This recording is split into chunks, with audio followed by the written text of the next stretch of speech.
Hi guys! Welcome back to my channel. For today's vlog, gagawa tayo ng ulam na recipe natin ngayon. So, tara guys, meron ako ipapakita sa inyo kung paano yung aking version na ating, kahigising ko lang kasi, ating ulam mamayang tanghali. So, tara, tignan niyo yung aking version kung tama ba yung ginagawa ko or pansariling version ko lang yan. So, tara guys, samahan niyo ako ha.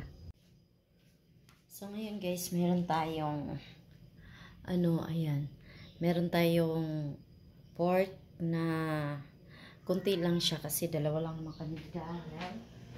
And then, meron tayong tuyo, ayan, kalamansi, at saka paminta. So, ngayon, ang gagawin natin, babad muna natin dito guys. Ayan.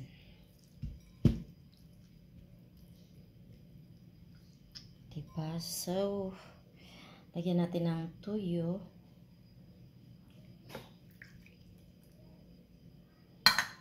Kalamansi. Hindi natin uubusin kasi marami to.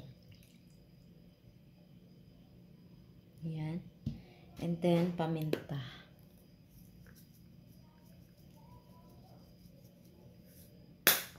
Ayan. So, ngayon ay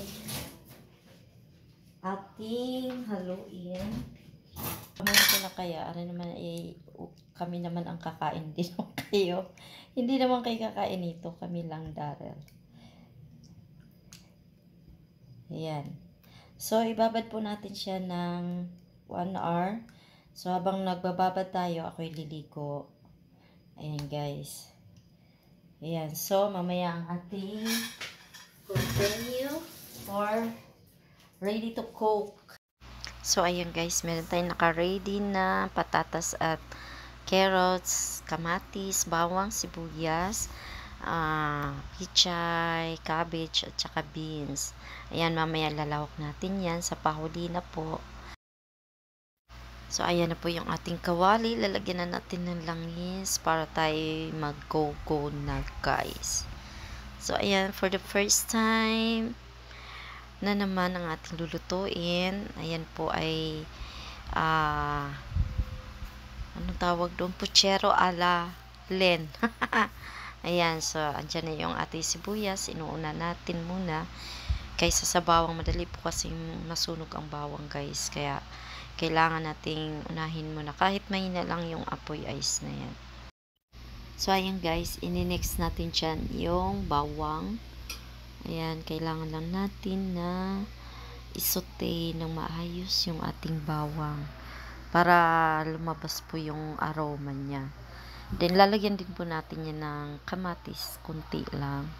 Isang buo lang po yan. Ayan, so nilalagay na natin ang ating karni. Pork. Ano yan guys, liempo. Kasi mas manipis. Mas gusto ko kasi sa karni yung manipis lang. Ayan, then pag nag-adobo ako, ganyan din siya. So, antayin natin, kailangan din ipainit, igisa ng maayos yung karne natin. Para naman maganda yung pagkaluto. Ayan, so ini-next natin guys, lagyan niya ng tomato sauce. Ayan, kahit kunti lang. Kasi, naman niya may sabaw. Kailangan natin ng konti lang. Hindi kailangan ng marami kasi hindi naman tayo magkakalderita or minudo. Ayan. So, ayan na nga. Haluin na natin dyan yung ating tomato sauce na kunti lang. Ayan. Alam niyo guys, yung karne yan, nasa halagang lang yan, 130.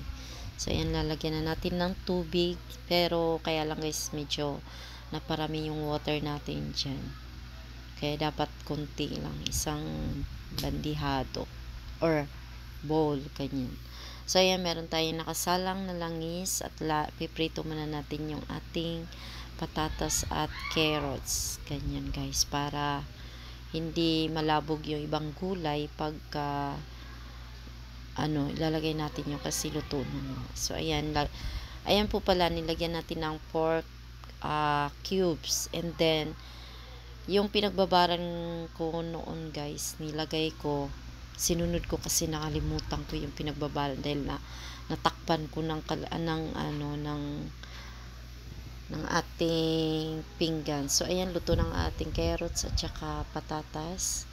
And then next na natin sa ating pinalambot na karne. Ayan, kailangan natin ng medyo matagalan na palalambot dahil bawal sa akin yung mga matigas masyado.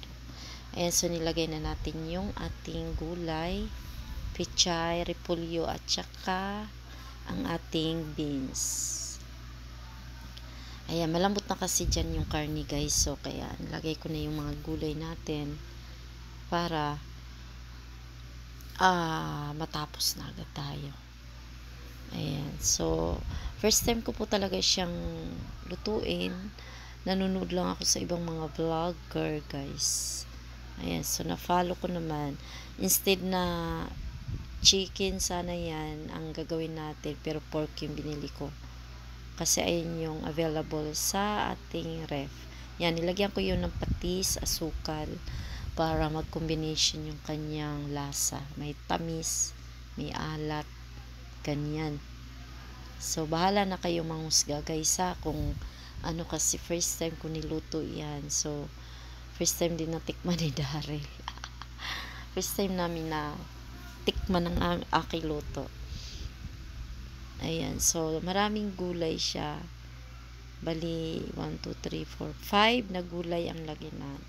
So guys, nilagyan ko yan ng bitchin kasi medyo maalat lang ng konti. Ayan, nilagay na natin yung niluto nating patatas at carrots. Pasensya na kayo sa voice recorded ko guys, kasi ang voice over natin talaga namang parang kalabaw lang. So ayan, next natin guys yung pang garnish natin. Garnish. Ayan, yung kinchay at saka sibuyas dahunan. Sa Bisaya, sibuyas dahunan yan. Dito hindi ko alam eh. Basta string.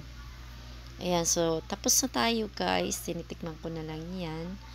Dahil tignan natin yung pinakalasa niya, kung ano talaga yung malalasahan natin. Kung sakto lang ba. So, maraming salamat po sa mga nag-watch ngayon sa ating ulam na first time na naman nating niluto. So ayan guys, maraming salamat po sa lahat ng nanonood ng ating video na ito. Maraming salamat. God bless!